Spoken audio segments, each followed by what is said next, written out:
জ্বর। টাইফয়েড জ্বর মূলত এটা একটা ব্যাকটেরিয়া জনিত ইনফেকশন। সালমোনেলা টাইফি নামক এক ধরনের ব্যাকটেরিয়াল ইনফেকশন থেকে টাইফয়েড জ্বরটা হয়। তো এই যে ব্যাকটেরিয়ার নাম বা জীবাণুর নাম হচ্ছে সালমোনেলা টাইফি, সেখান থেকেই টাইফয়েড ফিভার নামকরণটা হয়েছে। একজন মানুষের জ্বর বলতে আমরা কি বুঝি? একজন মানুষের বডি টেম্পারেচার যদি, শরীরের তাপমাত্রা যদি 98.4 ডিগ্রি ফারেনহাইটের বেশি হয়, 98.4 ডিগ্রি ফারেনহাইটের বেশি হয়, তখন সেটাকে আমরা ফিভার বা জ্বর বলতে পারবো। টাইফয়েড জ্বরটা কি? টাইফয়েড জ্বর একটা ব্যাকটেরিয়া জনিত ইনফেকশন। সালমোনেলা টাইফি নামক এক ধরনের ব্যাকটেরিয়াল ইনফেকশন থেকে টাইফয়েড জ্বরটা হয়। প্রিয় শিক্ষার্থীবৃন্দ, আমাদের কমিউনিটির সব থেকে কমন বা ভেরি ভেরি কমন একটা ডিজিজ হচ্ছে টাইফয়েড ফিভার বা টাইফয়েড জ্বর।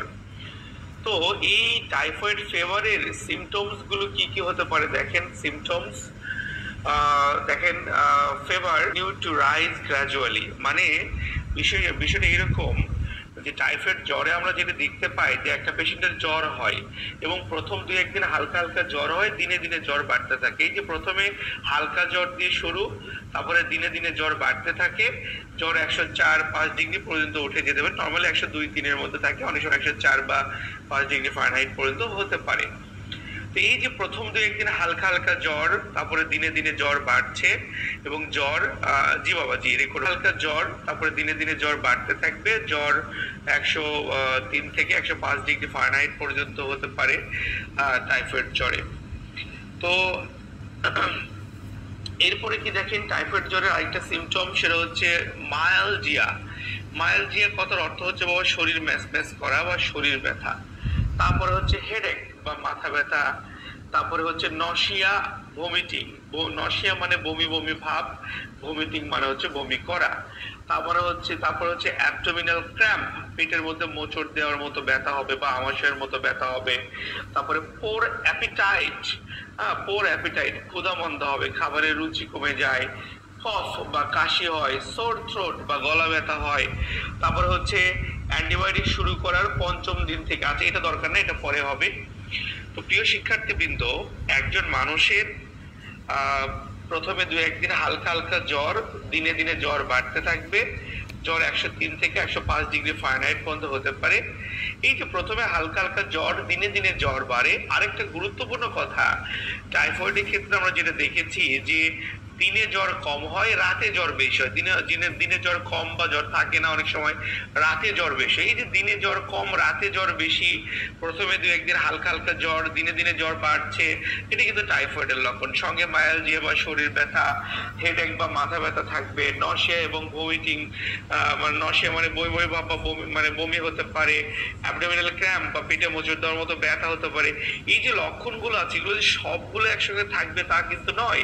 এগুলোর মাঝ থেকে এক বা একাধিক লক্ষণ একটা পেশেন্টের মধ্যে থাকতে পারে। তবে একটা পেশেন্টের টাইফয়েড ফিভার হলে আমরা এই যে প্রথম পয়েন্টটা আমরা পাই, তারপরে মায়ালজিয়া থাকে, হেডেক থাকে, এই জিনিসগুলো থাকে, পোর অ্যাপিটাইট, খাবারে অরুচি, এই ইস্যুগুলো কিন্তু বেশি থাকে। বমি বমি ভাব বা নশিয়া ভমিটিং কারো হতেও পারে, নাও পারে। সোর থ্রোট বা গলা ব্যথা বা কাশি কারো হয় বা কারো হয় না। কিন্তু আমি যে 4টা পয়েন্ট বললাম, যে ফিভার, তারপরে এই যে মায়ালজিয়া, হেডেক, পোর অ্যাপিটাইট, এই ইস্যুগুলো কিন্তু ভেরি কমন। তো প্রিয় শিক্ষার্থীবৃন্দ, টাইফয়েড জ্বর কি, টাইফয়েড জ্বরটা কেন হয়, আসামির নাম কি, জ্বর জিনিসটা কি, টাইফয়েড জ্বরের লক্ষণ, এই বিষয়গুলো কিন্তু সংক্ষিপ্ত আলোচনার মধ্যে আমরা জেনেছি। এরপরে টাইফয়েড জ্বরের জন্য যে ইনভেস্টিগেশনটা আমরা পেশেন্টদেরকে দিয়ে থাকি সাধারণত, সেটা হচ্ছে ভিডাল টেস্ট। উচ্চারণটা হবে মানে লেখাটা হচ্ছে উইডাল, WIDAL, উইডাল টেস্ট, যেটাকে আমরা উচ্চারণে বলি প্যাথোলজির ভাষায় ভিডাল টেস্ট বলা হয়। মানে জ্বর হওয়ার 7 দিন পর এই টেস্ট পজিটিভ হয়। তো এই জন্য আসলে এই টেস্ট খুব বেশি করা হয় না, দেওয়া হয় না, কারণ একটা পেশেন্টের জ্বর হলে 7 দিন পরে যে রেজাল্ট পজিটিভ পাবো সেটা আসলে মানে খুব বেশি সেই পরীক্ষার প্রয়োজন হয় না। তারপরও নর্মাল রেজাল্টটা আপনারা জেনে রাখেন 1:80। কোনো মানুষের ভিডাল টেস্টের রিপোর্ট যদি 1:, এটা কিন্তু 2টা ফোঁটা 80 এরকম পান, এই যে 1:80 এটা হচ্ছে নর্মাল। যদি এই 80 জায়গায় যদি আপনারা হয়তো ডাবল পাবেন, 80 ডাবল কত 160, 160-এর ডাবল কত 320। এই যে আপনারা 80-র ডাবল বা ট্রিপল পাচ্ছেন, এগুলো এরকম মানে 80-র উপরে থাকলেই টাইফয়েড। তার মানে 1:80 এটা নর্মাল, 80-র উপরে আমরা 160, 320 যা কিছু পাই তার মানে টাইফয়েড। তো এরকম একটা ইস্যু। তো এই টেস্ট খুব বেশি প্রয়োজন হয় না। তবে টাইফয়েড কি, টাইফয়েড জ্বরের লক্ষণ, এগুলো আমরা কিন্তু ইনশাআল্লাহ বুঝলাম। তো রেস্ট, পেশেন্ট বেড রেস্টে থাকবে, পুষ্টিকর খাবার মানে বাড়ির রান্না করা খাবার খাবে, সমস্যা নাই। প্রচুর পরিমাণে একটু পানি খাবে, একটু লেবুর শরবত খেতে পারে, চিনি কম দেবে বা চিনি ছাড়া খেলে আরো ভালো, চিনি কম দিয়ে খাবে, ভরা পেটে খাবে, তাহলে অ্যাসিডিটি হবে না লেবুর শরবত খেয়ে। আচ্ছা, এরপরে আমরা মূল জায়গায় আসি, ট্রিটমেন্ট। দেখেন ট্রিটমেন্টের প্রথমে আছে ট্যাবলেট নাপা ওয়ান। এটা 1 গ্রাম বা 1000 মিলিগ্রামের একটা প্রোডাক্ট, যেটার মূল উপাদান বা জেনেরিক হচ্ছে প্যারাসিটামল। এই নাপা ওয়ানটা আমরা দিনে 3 বার বা 4 বারও দিতে পারি। 4 বার মানে 6 ঘন্টা পর পর, 3 বার মানে 8 ঘন্টা পর পর। নর্মালি আমরা 3 বারই বেশি দিই, দিনে 3 বার, এটাই কিন্তু আমরা বেশি দিই। দিনে 3 বার মানে 8 ঘন্টা পর পর পেশেন্ট খাবে। তো এটা খেয়ে দেখা গেল যে ঘন্টাখানিক পার হলো, জ্বর কমেনি, সেক্ষেত্রে প্রয়োজন একটা নাপা 500 মিলিগ্রাম সাপোজিটরিও ব্যবহার করা যাবে। মূল উপাদান ঠিক রেখে যে কোনো কোম্পানিটা আমরা ব্যবহার করব। এখানে প্যারাসিটামল 1 গ্রাম দেওয়ার পেছনে কারণ একটাই, জ্বর হালকা হোক, মাঝারি হোক বা জ্বর বেশি হোক, 1 গ্রাম প্যারাসিটামল ম্যাক্সিমাম জ্বরটা কন্ট্রোল করবে, হয়তো সাপোজিটরি লাগবেই না। এরপরে যদি লাগে সেক্ষেত্রে ইউজ করতে পারবো আমরা একাধিকবার সাপোজিটরি, কোনো সমস্যা নেই এটার পাশাপাশি। তো এই হচ্ছে কথা, জ্বর থাকলে, শরীরে জ্বর বা ব্যথা থাকলে প্যারাসিটামল ইউজ করব, আদারওয়াইজ নট। এই প্যারাসিটামলটা দেখেন পেশেন্টের জ্বরের জন্য কাজ করবে, হেডেক বা মাথা ব্যথার জন্য কাজ করবে, মায়ালজিয়া মানে শরীর ব্যথার জন্য কাজ করবে। একটা ওষুধ কিন্তু মাল্টিপল ফাংশন তার, বিভিন্ন পারপাজে কিন্তু এটা কাজ করছে। সো দ্যাট আমরা নাপা 1 গ্রাম বা 1000 মিলিগ্রাম ট্যাবলেট প্যারাসিটামল গ্রুপের ওষুধ দিনে 3 বার 8 ঘন্টা পর পর দেব। শরীরে জ্বর বা ব্যথা থাকলে পেশেন্ট ইউজ করবে, আদারওয়াইজ নট। এই হচ্ছে কথা। যদি কখনো যে নাপা 1 খেয়েছে বা প্যারাসিটামল খেয়েছে, জ্বর কমছে না, অন্তত ঘন্টাখানিক পার হলো, তখন প্রয়োজনে সাপোজিটরি ইউজ করবো, এই আর কি। আর জ্বরের রোগীকে মাথায় যে জলপট্টি করা, তারপরে ভেজা কাপড় বা একটা টাওয়েল বা গামছা পানিতে ভেজে নিয়ে চিপে নিয়ে তো পুরো গাটা যদি একটু মুছে দেই, ইনশাআল্লাহ এগুলো কিন্তু করা যাবে। জ্বরের রোগী কিন্তু গোসল করতে পারবে, সমস্যা নেই, কিন্তু গোসল করে গা বা মাথাটা ভালো করে মুছতে হবে, কোনো সমস্যা নেই। আচ্ছা, এগুলো করলেও কিন্তু রোগী অনেক আরাম পাবে। তো এভাবে আমরা এগুলো করব।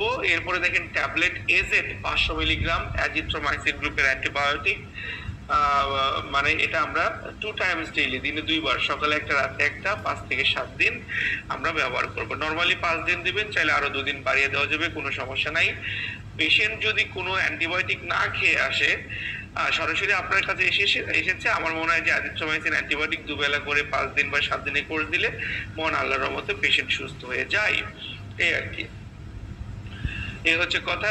এখন কথা হচ্ছে যে কোনো পেশেন্ট যদি অ্যাজিথ্রোমাইসিন হয়তো 2 বেলা খেতে হবে, টাইফয়েড জ্বরে খেয়ে আসছে 1 বেলা, অনেক ওষুধের দোকানদার বোঝে না, তারা শুরুতে হয়তো একটা করে দিয়ে দেয়। তো আমরা কিন্তু চেষ্টা করব যখন কোনো জ্বরের রোগী আসবে অন্তত 3 দিন শুধু প্যারাসিটামলটাই দেবো। এমনি সর্দি থাকলে সর্দির ওষুধ দেবো, কাশি থাকলে কাশি সিরাপ দেবো, কোনো অ্যান্টিবায়োটিক আগে দেবো না। 3 দিন দেখবো, বেশিরভাগ জ্বর ভাইরাল ইনফেকশন, জ্বর ভালো আসবে। 3 ডেজ পার হয়ে গেল, তাও জ্বর আছে বা জ্বর দিনে দিনে বাড়ছে, তখন আমরা অ্যান্টিবায়োটিকে আসবো। যদি পেশেন্ট কোনো না কোনো অ্যান্টিবায়োটিক খেয়ে আসে, যেমন ধরেন অ্যাজিথ্রোমাইসিন যাতে অ্যান্টিবায়োটিক অনেক পেশেন্ট হয়তো খেয়ে আসবে, দিন একটা করে হয়তো খাইছে, ডোজ মেনটেন হয়নি, তাহলে কিন্তু এই অ্যাজিথ্রোমাইসিনটা দিলে আর কাজ হবে না, যেহেতু সঠিক ডোজে এটা দেওয়া হয়নি। তখন আমরা মানে মানে কি বলে সেকেন্ড অপশনে চলে আসবো, আরো শক্তিশালী product capsule safe 3 400 milligram cefixime গ্রুপের অ্যান্টিবায়োটিক। তো অনেক শক্তিশালী ঔষধ, দিনে 2টা, সকালে একটা রাতে একটা, ভরা পেটে একটানা 7 দিন। রোগী যদি 3 দিনেও সুস্থ হয় 7 দিনে ফুল কোর্স করবে। 7 দিন পর যদি তারপরেও যদি জ্বর থাকে প্রয়োজন আরো 3 দিন বাড়িয়ে দেওয়া যাবে, এই আর কি। আগে 7 দিন, চাইলে আরো 3 দিন বাড়িয়ে 10 দিনেও যাওয়া যাবে, সমস্যা নাই। তো আমরা যদি কেউ সরাসরি আসে, আমরা অ্যাজিথ্রোমাইসিন দেবো। যদি এই জাতীয় ওষুধ খেয়ে আসছে কাজ হচ্ছে তখন সরাসরি সেফিক্সিমে চলে আসবো।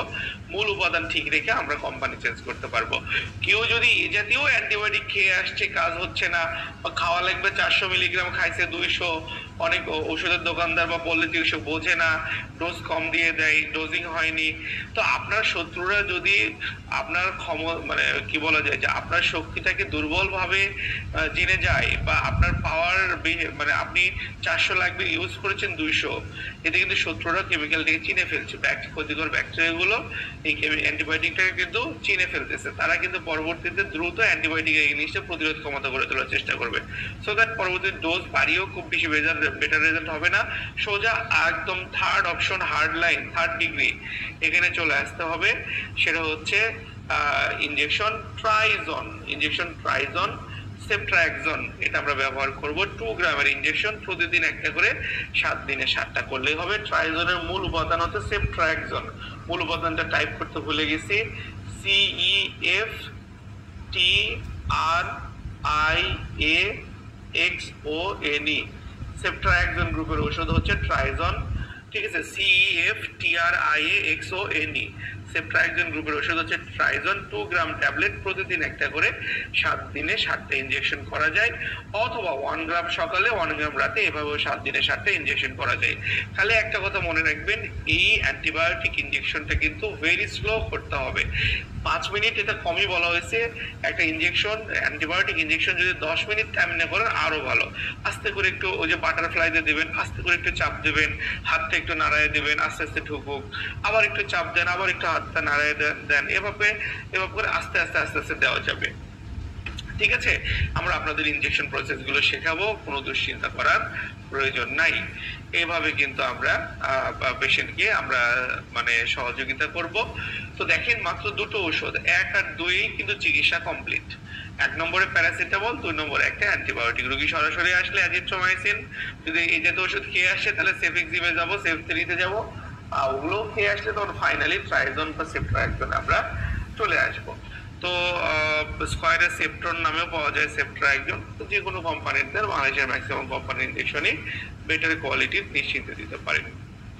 আচ্ছা, এরপরে অনেক পেশেন্টের কিন্তু দুর্বলতা থাকে, অনেক পেশেন্টের মধ্যে দুর্বলতা থাকে, ফিজিক্যালি উইক থাকে, সেক্ষেত্রে আমরা tablet Solvit B, vitamin B complex preparation, আমরা এটা ইউজ করতে পারি।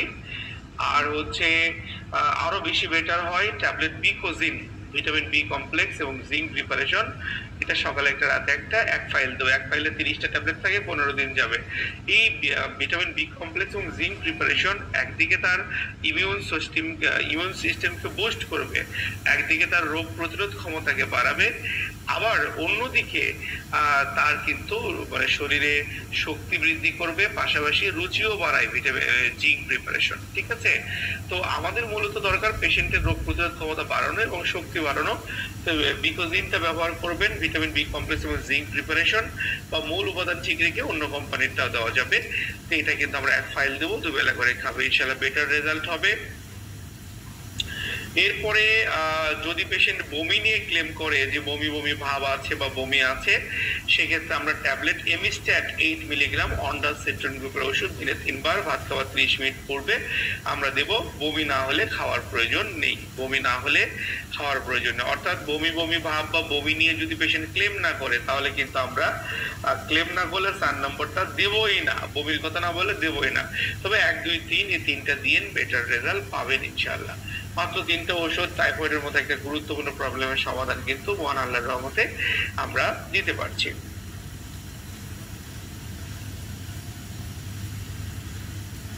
মনোযোগ দিয়ে কথাগুলো শুনবেন, না বুঝলে প্রশ্নগুলো একটু নোট ডাউন করে রাখেন, আমি ক্লাসের শেষে আপনাদের অনেক প্রশ্ন করার সুযোগ দেবো ইনশাআল্লাহ, আপনারা প্রশ্ন করবেন। তো প্রাণপ্রিয় শিক্ষার্থীবৃন্দ, আমরা টাইফয়েড জ্বরের ম্যানেজমেন্ট শিখছিলাম। তো শরীরটা অনেক দুর্বল হয়ে গেছে, দুর্বলতা নিয়ে যদি বেশি ক্লেম করে, ইনফিউশন 5% or 10% দিয়ে 1000 ml ডিএ মানে ডেক্সট্রোজ ইন অ্যাকোয়া, হ্যাঁ, পানির মধ্যে ডেক্সট্রোজ বা গ্লুকোজ মিক্স করা আছে। আর ডিএনএসটা কি?